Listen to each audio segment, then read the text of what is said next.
Olá a todos, como é que vocês estão? Helder de Araújo aqui no canal Luz no Fim do Túnel, 3 de novembro, hoje domingo. Estamos aqui em Santos, no litoral. Dia bastante nublado aqui, mas não está chovendo neste momento, 23 graus. E houve chuvas torrenciais ontem em São Paulo. Eu estava aqui em Santos e fiquei sabendo agora que inundou lá um tanto. Eu espero que vocês não estejam tendo problemas aí com falta de energia elétrica.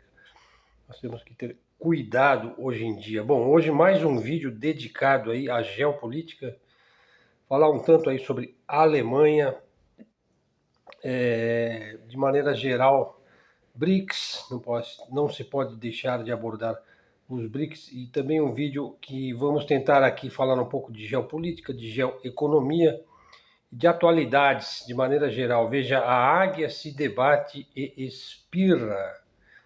Refere-se aqui à águia americana. Todo mundo está na expectativa aí para as mudanças que podem vir para o Brasil e em função da reeleição do indivíduo com o cabelo laranja, né? O Donald, né? Trump.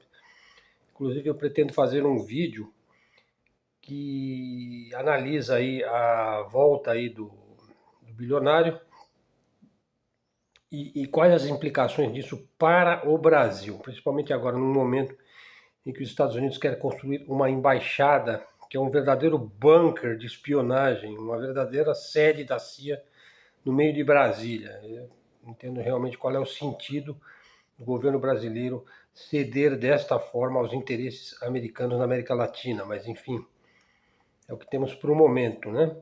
Bom, veja só, vou começar falando aqui da Alemanha. A Volkswagen, conheço muitas pessoas que já tiveram este carrinho, né? Mas é claro que não é só o carrinho, né? É uma linha de produção, enfim, uma empresa transnacional, mundial, né? Veja, talvez seja o maior exemplo de empresas alemãs que enfrentam grandes desafios neste momento, né? Veja, a célebre montadora, que remonta à época do nazismo, né, anunciou planos para fechar fábricas na Alemanha, demitir milhares de funcionários e reduzir suas operações no país.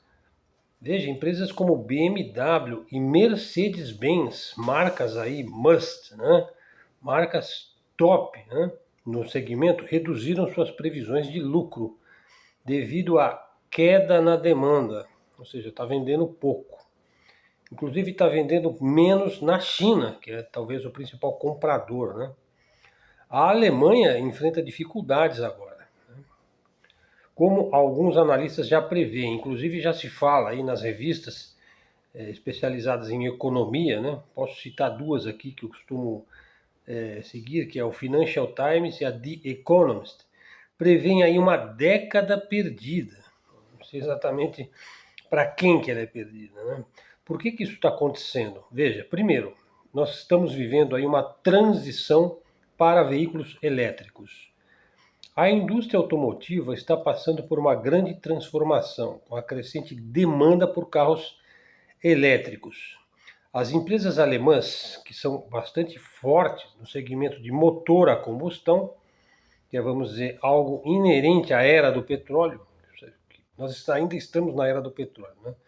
Veja, elas estão tendo que se adaptar rapidamente a essa nova realidade dos carros movidos a baterias de lítio, né? Bom, um outro ponto, o aumento dos custos. Veja, a inflação aí e o aumento dos custos de produção pressionam as margens de lucro das empresas. Veja, a Alemanha, motor econômico, coração da Europa, gozou, e isso vem de muitos anos aí, do barato gás e petróleo russo.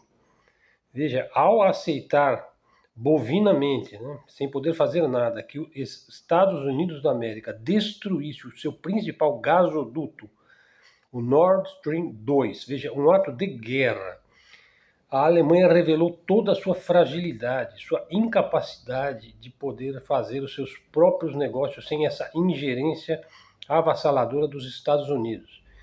ela ficou impossibilitada de determinar o seu próprio futuro. Os gasodutos, falar um pouquinho aqui dos gasodutos, Nord Stream 1 e Nord Stream 2 foram projetados para transportar o gás natural da Rússia para a Alemanha, passando pelo Mar Báltico. Um pouquinho de geografia, né? Essas infraestruturas energéticas gigantescas se tornaram símbolos da interdependência energética entre a Europa e a Rússia, mas acendeu a hostilidade dos Estados Unidos, que viram neste comércio entre a Alemanha e a Rússia, acima de tudo, uma perda de mercado e um problema geopolítico, né? Falar sobre o Nord Stream 1. Veja, o Nord Stream 1 foi o primeiro dos dois gasodutos. Ele foi inaugurado no ano de 2011. Veja, foi projetado para transportar grandes volumes de gás natural russo diretamente para a Alemanha. Tornou-se uma peça-chave aí na matriz energética europeia. Fornecia então uma fonte de gás relativamente barata e confiável para a Alemanha e outros países da União Europeia. O Nord Stream 1 foi alvo então de disputas geopolíticas, né? Veja, os Estados Unidos se apossaram politicamente da Ucrânia em 2014, após o Maidan, né? Vocês podem, se quiserem investigar esse assunto, escreva aí Maidan, né? Bom, e os Estados Unidos passou a hostilizar o comércio entre a Alemanha e a Rússia. Veja que é uma disputa aí geoeconômica e também geopolítica, né? O Nord Stream 2, então, foi pensado para ampliar a compra do baratíssimo gás russo. Ele tem a capacidade, o 2, de transportar o dobro de gás que o seu antecessor, né?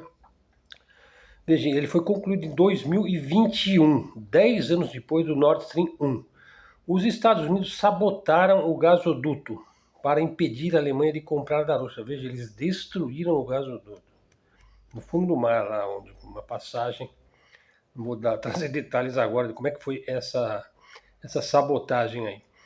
E depois tivemos aí as sanções, né, impostas à Rússia em resposta à operação militar especial russa na Ucrânia. E os Estados Unidos então sabotaram os gasodutos, interrompendo e prejudicando o livre comércio europeu. A energia ficou mais cara, a Europa se viu obrigada a comprar o gás dos Estados Unidos à base de xisto betuminoso, que é muito mais caro, né? E também é mais distante, né? Tem que vencer distâncias maiores para chegar até a Europa, né? A paralisação dos gasodutos por ordem da CIA, né? Naturalmente com conivência total do Pentágono, né, dos Estados Unidos, teve um impacto significativo no mercado de gás natural europeu e levou a um aumento generalizado dos preços, principalmente para a indústria, para a grande indústria, né? Para a indústria pesada. Os gasodutos eram uma garantia de segurança energética para a Europa, especialmente para a Alemanha. A Rússia obteve outros compradores rapidamente, sobretudo a Índia e a China, né? Mas também a Turquia, a Hungria, a Sérvia, entre outros compradores. Então, a crise da indústria automotiva alemã. Bom, aí vamos analisar. Não significa que é necessário mudar o modelo energético a toque de caixa, como fazem supor os ideólogos aí do ESG, né, que é aquela sigla para ambiental, social e governança corporativa, né? E o DEI, que é a diversidade, equidade e inclusão. Veja que são pautas ambientalistas, né, ou inclusivas, né, de cunho social, mas que escondem aí todo um jogo, todo um interesse altamente geopolítico, né? Mesmo para você criar dificuldades aí para os seus concorrentes, principalmente para o sul global, né? Que adere facilmente a essas agendas através dessas milhares de ONGs, mantidas inclusive pelos mesmos elementos que criaram, né, essas, digamos, formas de ISO, né? Que você tem que se adequar, né, vamos dizer, que na verdade isso acaba sufocando o seu desenvolvimento industrial de alguma forma, né? Veja, porque na natureza dos grandes negócios você não vai mudar um modelo, por exemplo, baseado em petróleo, nos derivados do petróleo, por um outro modelo, né? Você não vai mudar a toque de caixa, né? ou na base da sabotagem, né? Como fazem os Estados Unidos, né? A transição para uma economia mais sustentável e, vamos dizer, digital, significa, como o nome diz, uma transição, né? E não uma destruição da economia de um país como a Alemanha, né? Bom, a Volkswagen, então, é o maior exemplo aí de empresa alemã que enfrenta desafio devido à transição imposta, então, pelos Yankees e ideólogos, principalmente ligados lá a Bruxelas, globalistas. Mas não é só, hein? Veja, empresas como a BMW, a Mercedes-Benz, a Stellantis. A Stellantis é dona das marcas, veja só, Fiat, Peugeot e Citroën, né? A Renault, né, também sentem os impactos aí da desaceleração do mercado, da alta do preço da energia e, naturalmente, da concorrência dos carros elétricos chineses. Mas outros setores também sentem os impactos, né? Por exemplo, o setor bancário, bancos europeus como o Deutsche Bank, o Credit Suisse, o gigante suíço, a HSBC, né? Barclays, né, tem enfrentado desafios devido à controversa regulamentação, às taxas de juros mais baixas e à concorrência dos bancos digitais. Bom, já existem bancos hoje que não precisa da agência física. A agência física vai acabar, vai desaparecer, né? O Goldman Sachs e o Morgan Stanley são afetados pela volatilidade dos mercados financeiros e pela desaceleração da economia global. Grandes redes de varejo, como a Inditex, que é dona ali da Zara, né? H&M, Carrefour, Tesco, enfrentam desafios como a concorrência do comércio eletrônico, da mudança nos hábitos de consumo e a necessidade de se adaptar à economia digital, né? Lojas de departamentos tradicionais como a Macy's e a Sears têm enfrentado dificuldades para atrair clientes e também para competir com as lojas online, né? Essas são lideradas aí pela Amazon, né? Que aliás vai ter a tal da Black Friday aí, né? E eu pensei até em comprar um GoPro, que é um aparelho que ele serve para gravar vídeo, né? E você envia diretamente por ele. Ele grava e filma. Bom, não sei. Vamos ver, talvez para melhorar aqui a qualidade do nosso vídeo. Mas não tenho tido reclamação nenhuma aqui dos nossos seguidores, né? Bom, continuando, pessoal, a política externa dos Estados Unidos é bastante nociva, né, para os demais países. Dezenas e dezenas de operações de mudança de regime, guerras, esforços dirigidos pela CIA para derrubar regimes ao redor do mundo. Então vamos entrar neste tema, né? Veja, quanto mais você sabe como é que os Estados Unidos opera no mundo, maior é a sua decepção. A não ser para aquelas pessoas que têm verdadeira atração sexual, né, pelos Marines, né, pelos Rangers, pelos SEALs, né. Bom, o que é mais óbvio, né, e o mais importante é que esse modus operandi americano de sabotar os outros países não funciona mais, né. Isso realmente é uma coisa que nos deixa bastante satisfeitos, né. Bom, atualmente nós estamos num mundo em transição. Veja, o sul global aí, junto aos BRICS, né, já são 13 países, né. Há um sistema de pagamento independente crescendo nos BRICS. Fiz vários vídeos sobre os BRICS, né.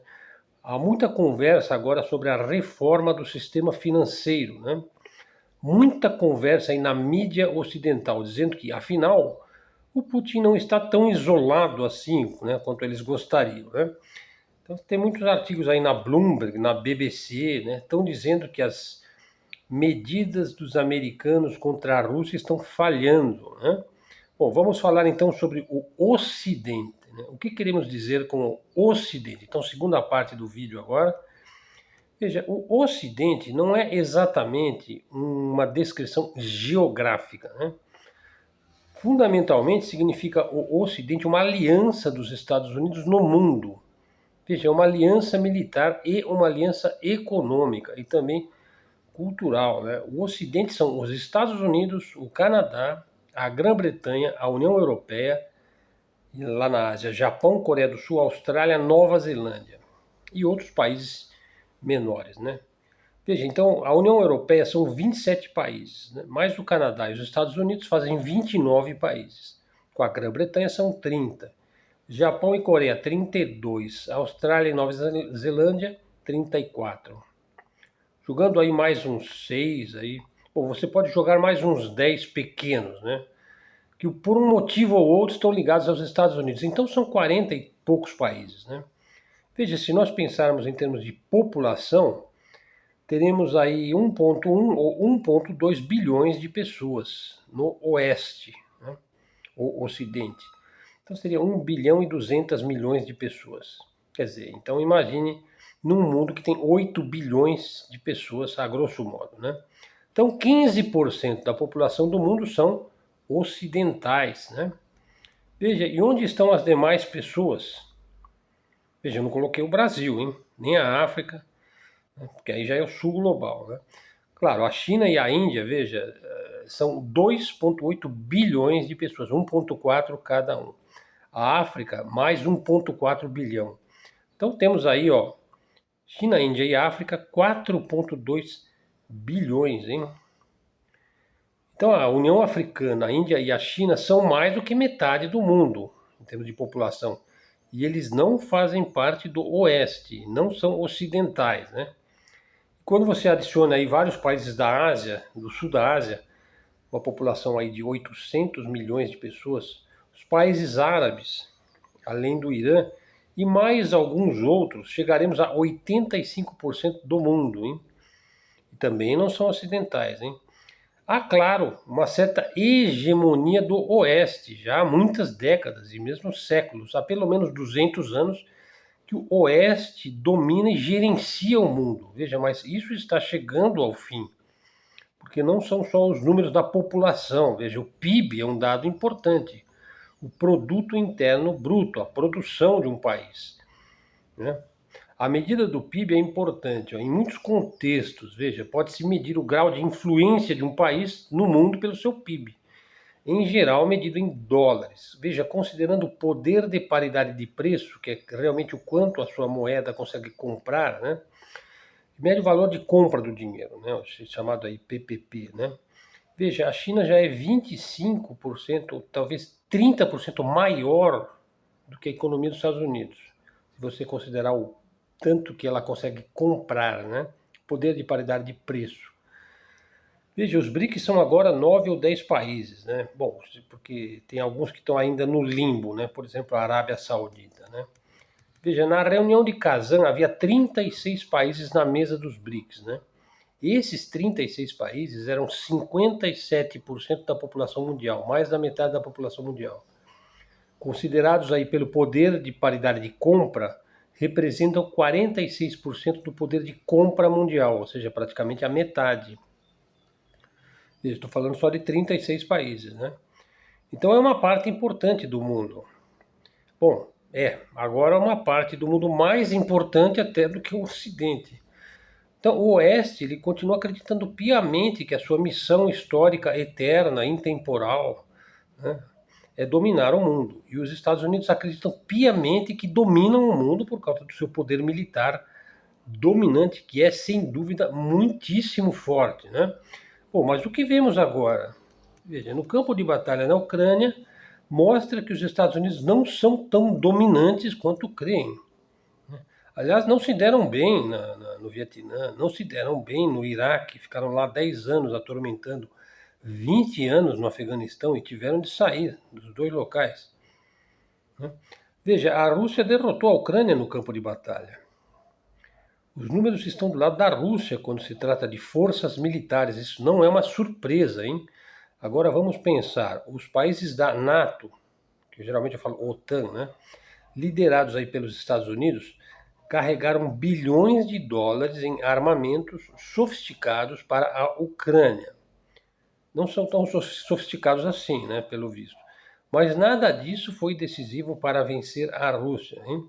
Então essa ideia de que o Oeste, né, Ocidente, mesmo que não domine em números de população ou em números de PIB, ainda domina em poder militar. Será que é verdade? Já não é tão verdadeiro assim. É uma coisa que também começa a cair, né? E também vemos Israel lá, em que pese todo o grande e massivo poder destrutivo de Israel, sem dúvida em Gaza, né? Contra a população civil lá, ou lá no Líbano, jogando bombas em cidades ancestrais. não é suficiente para derrotar uma guerrilha, veja, do Hamas. E menos ainda poderia derrotar o Hezbollah. Pior, certamente Israel não vai ganhar uma guerra direta contra o Irã, vão ficar somente na fustigação aí, né? Veja, a população do Irã é 10 vezes maior do que a de Israel, e além disso o Irã é sofisticado, tem mísseis balísticos, mísseis hipersônicos, e o mais importante de tudo, tem uma boa aliança com a Rússia. Então tudo isso descortina a nossos olhos um mundo diferente nos últimos 10 anos. E isso aí está acontecendo agora.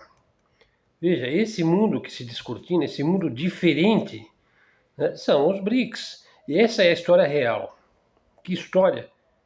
Que a dominação do Oeste está chegando ao fim. Está chegando ao fim a tradição do Velho Oeste, do Far West. Né? Veja, desde 1700 que o Oeste ganhou quase todas as guerras aí com o resto do mundo, hein? Foi capaz de tomar território, isso na época do Império Britânico, hein? Tomou e explorou muitas colônias pelo mundo, incluindo a China, a Índia, a África todinha e assim por diante. E a América Latina ele dominou por outros meios, né? Por meios de política, né? De politicagem, né? E de infiltração e de queda de regimes, imposição de regimes de extrema-direita, por exemplo, na época da Guerra Fria e por aí vai, né? Bom, então você veja o seguinte, apesar dos fortes processos de descolonização até bem depois da Segunda Guerra Mundial, o Oeste se sentiu poderoso, hegemônico, e o ocidental se orgulha disso, né? Principalmente o europeu e o americano, né? Ele pensou, bem, tudo bem, os países então, o que acontece com o processo de descolonização? Veja, os países retomam seus governos e processos políticos internos, mas o que o Oeste pensou? Ah, tudo bem, nós vamos dominá-los com nossas corporações industriais. Vamos perpetrar divisões políticas internas para garantir nossos interesses.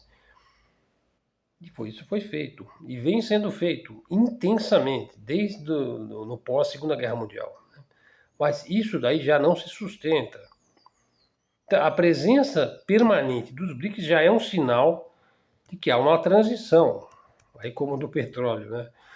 Já há uma transição em curso, né? Veja, na cúpula de Kazan, os países dos BRICS não estavam muito preocupados com a Ucrânia, hein? Havia menção à Ucrânia. Veja, também fiz vídeos sobre esse tema, hein? Veja, também havia muito comentário sobre o que está acontecendo lá em Gaza, né? Na Ásia também, né? Mas havia muito mais conversas, que isso é uma coisa que falta no Brasil, né? Sobre desenvolvimento, sobre comércio, sobre energia, sobre logística, sobre transporte, sobre ferrovias. O Brasil ainda não entendeu que é isso que ele tem que debater, né? E sobre como os países ali presentes, né, por exemplo, a Índia, o Irã, a Rússia, a China, veja como que todos esses países ali à mesa iriam trabalhar juntos nesse sentido, hein, para a prosperidade, para a independência. E o Putin e o Xi Jinping lá se encontraram em privado, o Xi Jinping e o Narendra Modi também, e desenvolveram lá um acordo histórico sobre as tensões nas fronteiras entre seus países, enfim. Muita coisa foi tratada ali, né? Há, portanto, uma trajetória diferente sendo tratada, que é liderada pela Rússia e China e Irã também. E Índia, veja, mas muitos desses países receberam um tapa na cara do Oeste, né? Como se deu com a Venezuela, por exemplo, com o próprio Brasil, né?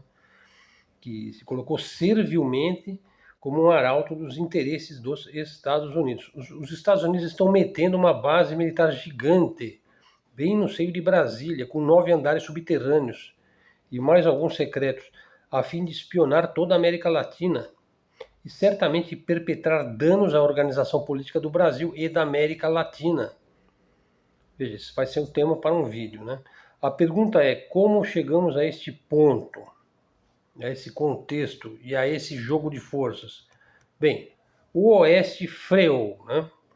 Desde a crise imobiliária de 2008.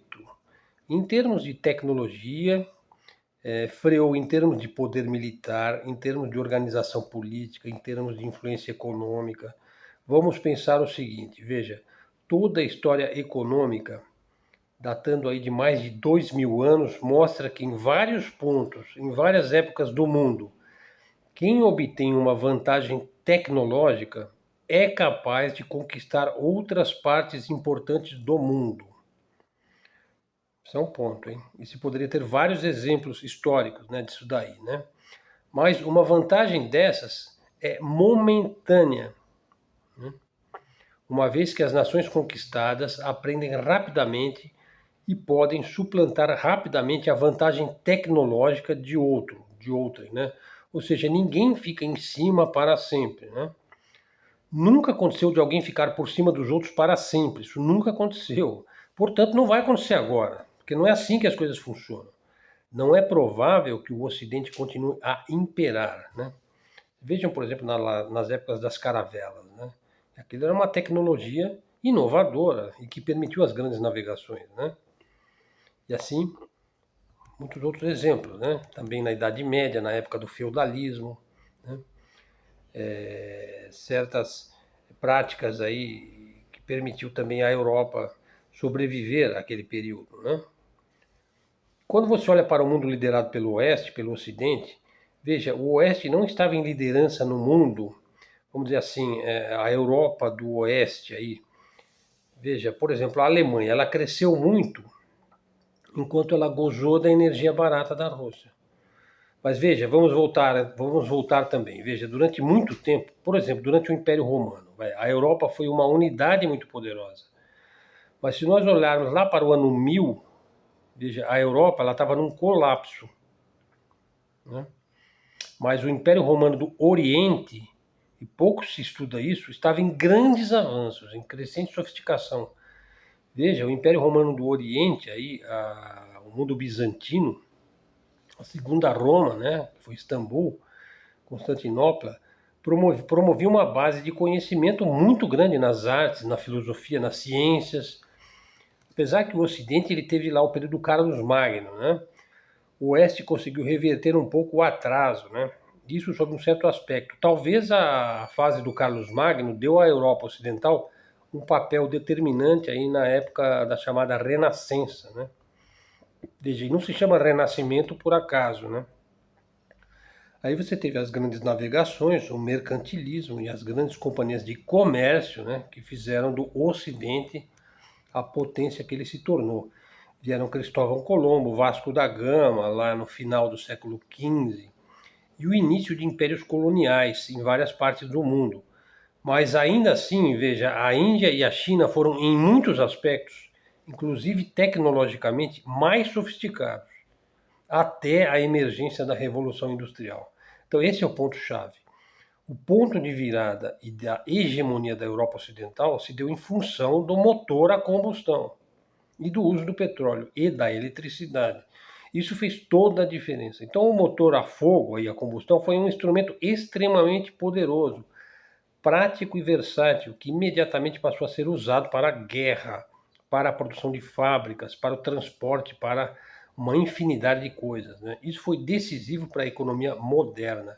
E aconteceu, como a gente bem sabe, primeiro na Inglaterra e depois se espalhou para a Europa Ocidental e daí para os Estados Unidos, Japão e tal. E após a Segunda Guerra Mundial, os Estados Unidos tomam a dianteira, né? Então foi a industrialização do século XIX o grande avanço do Oeste, do Ocidente, o avanço decisivo. E isso levou ao imperialismo europeu no século XIX e ao imperialismo americano, que é seu herdeiro, no século XX. Pode-se dizer, sem naturalmente entrar em grandes detalhes, que a Primeira Guerra Mundial e a Segunda Guerra Mundial quebraram muitas ideias, sistemas, políticas, monarquias, impérios, vidas, né? Mas corroeu também o sistema, principalmente imperial europeu, né? Ao fim da Guerra Mundial, da Segunda, a Europa estava basicamente no caminho de seu ocaso, de seu pôr do sol, né? Ainda que ela teve um momento de prosperidade absolutamente fantástico, né? Graças ao Plano Marshall, enfim, foi a época da Guerra Fria, né? Ainda há colônias por aí, mas não as grandes, né? A Índia ganhou independência, a Indonésia ganhou independência e assim por diante. Nos últimos anos aí de 1940, né, incluindo a China também, né? E depois em seguida com as guerras de liberação do Vietnã em muitos lugares, né? Bom, o que aconteceu com a independência foi que estes lugares anteriormente brutalizados e colonizados introduziram sistemas de educação, leis, infraestrutura e disseram: olha, não queremos mais diabos estrangeiros nos oprimindo e os explorando. Temos nossos próprios meios de vida. Isso aí é em grande medida o que aconteceu. Em 1950, os economistas chamaram de Idade da Divergência, em que uma classe enriquece e os pobres foram colonizados. Ocorreu, a grosso modo, vamos dizer, uma classe enriquece e os pobres são colonizados. Veja, isso a grosso modo de 1800 até 1950. E de 1950 em diante, as colônias anteriores, né, começaram um processo de recuperação de autonomia. Algumas dessas situações aí de recuperação e de sair da condição de colônia foram bastante dramáticas, para não dizer trágicas, né? A mais bem sucedida foi a China, né, no processo de libertação, de descolonização. Então veja, de 1980 a 2020, a China cresceu 10% ao ano, por 40 anos seguidos. Veja, é mais do que um aumento de 30 vezes, né? Imagine multiplicar as suas safras agropecuárias e as suas indústrias por 40 anos seguidos. E a China então movimentou a escada tecnológica para a frente da tecnologia global. Veja, então podemos afirmar que os BRICS surgiram como um contrapeso, um contraponto ao Oeste? Em algum sentido, sim. Veja, ninguém gostou do domínio do colonizador aí, não por muito tempo. Quando foram colonizados, né, o colonizador vendia a ideia de que desenvolveu o mundo, né? Veja, não é bem assim. Veja, existem aspectos positivos na colonização, ninguém vai negar. Por exemplo, você quer ver um aspecto positivo da colonização? Ele gera uma enorme vontade de se libertar da colonização. Faz os povos se organizarem, né, e lutarem. Então, o Oeste se notabilizou também por seu racismo, né, seu supremacismo, a ideologia darwinista, malthusiana e também o eugenismo, né? Veja, mais recentemente o Oeste aderiu ao abortismo, ao feminismo, ao gaysismo, etc, etc, né? Era um mundo racista, o mundo do colonizador. Era um mundo dominante e era um mundo parasitário também. E era um mundo extrativo, de extração de matérias-primas e minerais. E era um mundo hipócrita. Todos esses aspectos absolutamente se aplicam àquele período. Mas havia esse sentido, né? Veja, é um mundo que nós temos que viver nele, né? Então nós temos que usar isso daí a nosso favor, né? Os Estados Unidos, eles representam aí a apoteose desse modelo supremacista, excepcionalista, né? Veja, veja só, os Estados Unidos é um país que ele foi criado e baseado em guerras e operações de mudança de regime. Sanções unilaterais, que tentam sufocar os outros países, né?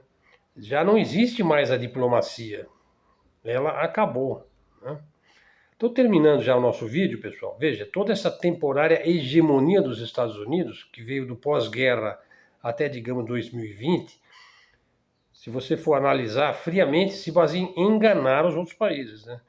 Não necessariamente os seus aliados imediatos europeus. Dizem, ele começou a enganar muito mais recentemente e com muito mais intensidade a própria Europa, né?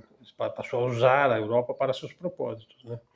Então foram dezenas e dezenas de operações de mudança de regime, guerras de destruição, graças a uma superioridade aérea. Esse foi o grande segredo dos Estados Unidos. Uma superioridade aérea que já não existe mais. Essa superioridade aérea. É por isso que ele não consegue mais fazer o que ele fazia lá, o que ele fez com o Iraque, o que ele fez com a Síria. Não com a Síria, é mais com o Iraque, com a Líbia, lá em Kosovo, no Afeganistão. Veja, então aí, graças a esse poderio aéreo capaz de jogar bombas e amedrontar todo mundo, né? E a CIA se especializou em derrubar regimes em todo o mundo, né? Veja, esse modo americano é puramente parasitário.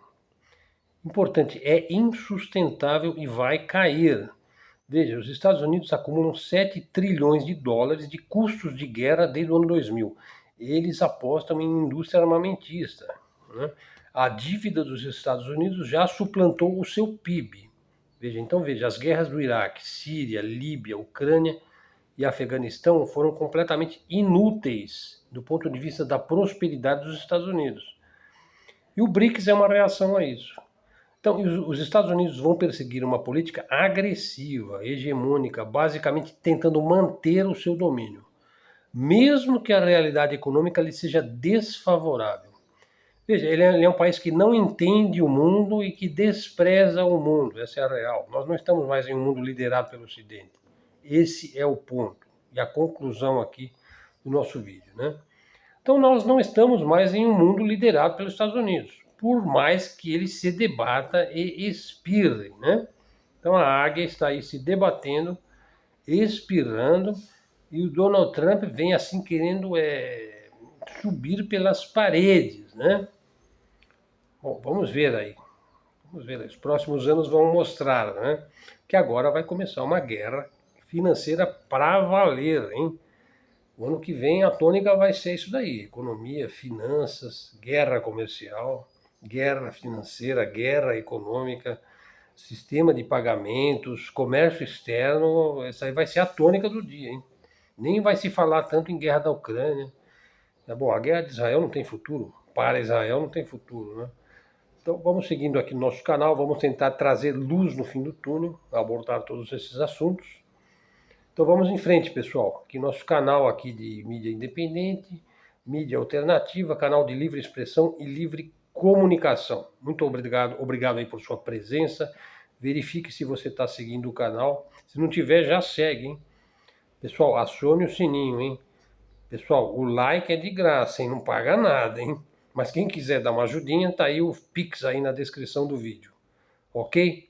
Se você gostou do vídeo, faça uma sugestão aí, um comentário, para a gente abordar algum tema da nossa preferência aqui, do nosso canal, dos nossos seguidores. Então, obrigado a todos, até a próxima, fiquemos com Deus.